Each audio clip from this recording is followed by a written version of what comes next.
سیدنا عمار ابن یاسر کا اپنا فہم، جن کے بارے میں صحیح بخاری میں آتا ہے کہ عمار کی زبان کو اللہ نے شیطان سے محفوظ کر دیا، یہ صحیح بخاری میں ہے۔ تو عمار سے پوچھ لیتے ہیں۔ عمار بن یاسر کا آپ حضرت علی کے ساتھ کمٹمنٹ کا لیول دیکھیں، 93 ایئرز ایج ہے۔ جنگ صفین لڑنے کے دوران اس وقت 93 کے تھے، وہ 37 ہجری میں شہید ہوئے۔ 93 سال بڑی عمر ہوتی ہے۔ مسجد نبوی کی تعمیر کے دوران یا غزوہ خندق میں خندق کھودتے ہوئے، ان دونوں میں سے کوئی ایک موقع تھا۔ ابو سعید خدری رضی اللہ تعالیٰ عنہ کہتے ہیں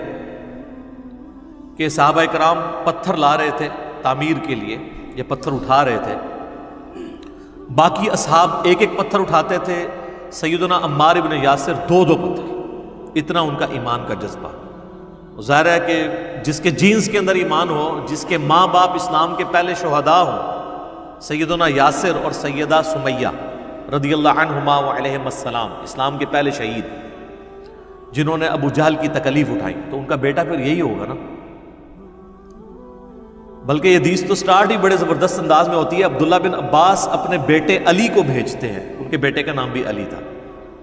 اور ایک اور تابعی کو کہ جاؤ ابو سعید خدری سے جا کے ان کی حدیث سنو، وہ حدیث جو بیان نہیں کرنی چاہیے پبلکلی، یہ کہتے ہیں نا بیان نہیں کرنی چاہیے۔ اور عبداللہ بن عباس تو حدیثیں سنوائی وہی کرتے تھے، چلیں انہوں نے کہا ان سے حدیث سنو۔ ابو سعید خدری تو ان 7 صحابہ میں ہیں جنہوں نے سب سے زیادہ حدیثیں روایت کی ہیں، آگے وہ بھی تیار بیٹھے ہوئے تھے، بھی سینکڑوں حدیثیں ان کو یاد ہیں۔ تو انہوں نے نہیں پوچھا کہ کیڑی حدیث سنن آئے ہو، ان کو بھی پتا تھا وہی والی جو انجینئر صاحب بیان کرتے ہیں، اور آپ کے علماء نے پابندی لگائی ہوئی ہے۔ تو کہتے ہیں وہ اپنے باغ میں کام کر رہے تھے، تو ہم نے کہا کہ حضرت ہمیں ابن عباس نے بھیجا ہے، اور وہ کہہ رہے ہیں کہ جا کے ابو سعید سے ان کی حدیث سنو۔ ابو سعید کو تو سینکڑوں ہزاروں حدیثیں یاد ہیں، انہوں نے پوچھا کیڑے علی، تو انہوں نے کہا کہ سنو۔ پھر انہوں نے یہ حدیث شروع کی کہ اس طریقے سے تعمیر کا موقع تھا، سب لوگ ایک ایک پتھر اٹھا رہے تھے، اور عمار ابن یاسر 2 پتھر۔ تو نبی علیہ السلام نے اپنے مبارک ہاتھوں سے جو ہے ان کے سر اور داڑھی سے مٹی جھاڑتے ہوئے کہا، وائے عمار، اے سمیہ کے بیٹے، افسوس، یعنی تو کتنی اسلام کے لیے خدمت کر رہا ہے، افسوس تجھے ایک باغی جماعت قتل کرے گی، تو انہیں اللہ اور جنت کی طرف بلائے گا، اور وہ جماعت تجھے دوزخ کی طرف بلا رہی ہوگی۔ اب یہ بڑے سخت الفاظ ہیں صحیح بخاری میں 2812 کہ سیدنا علی کے سپورٹر سیدنا عمار بن یاسر اور ان کی جماعت کو نبی علیہ السلام نے کہا جنت کی طرف اور اللہ کی طرف بلانے والی جماعت، اور ان کے مخالفین کو یعنی اہل صفین کو، حضرت معاویہ رضی اللہ تعالیٰ عنہ کی جماعت کو دوزخ کی طرف بلانے والی جماعت، اور پھر ساتھ کہا باغی، پولیٹیکل ٹرم میں بغاوت، یہ نہیں ہے کہ وہ اسلام سے باغی ہو گئے تھے، یعنی پولیٹیکلی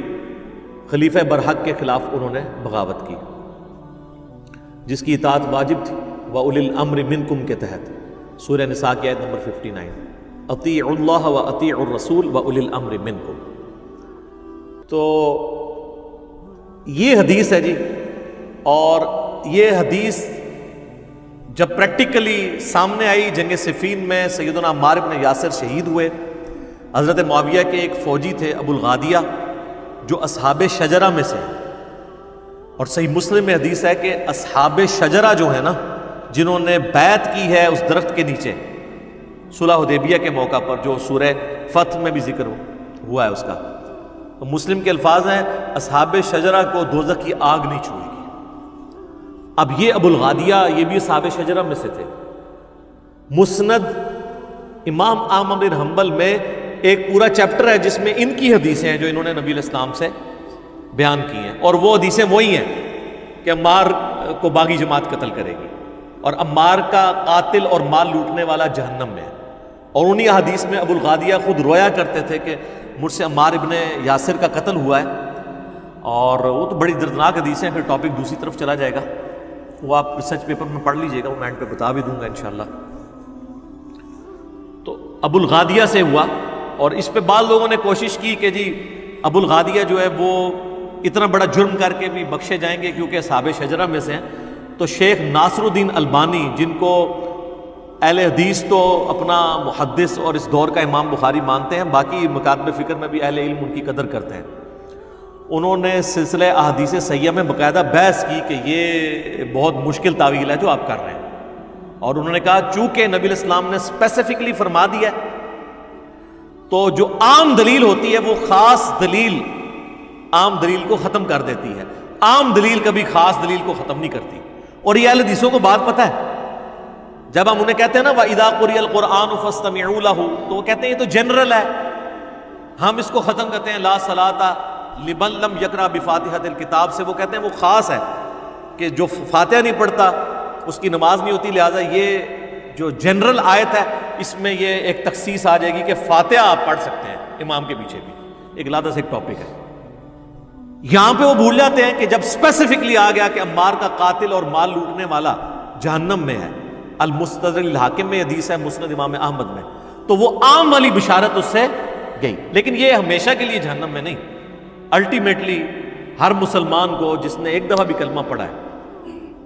وہ جنت میں جانے میں انشاءاللہ کامیاب ہو جائے۔ باقی یہ آخرت کے معاملے ہیں، میں نے آپ کو ایک ٹیکنیکل بحث کی، اللہم اجرنا من النار، آمین ثم آمین۔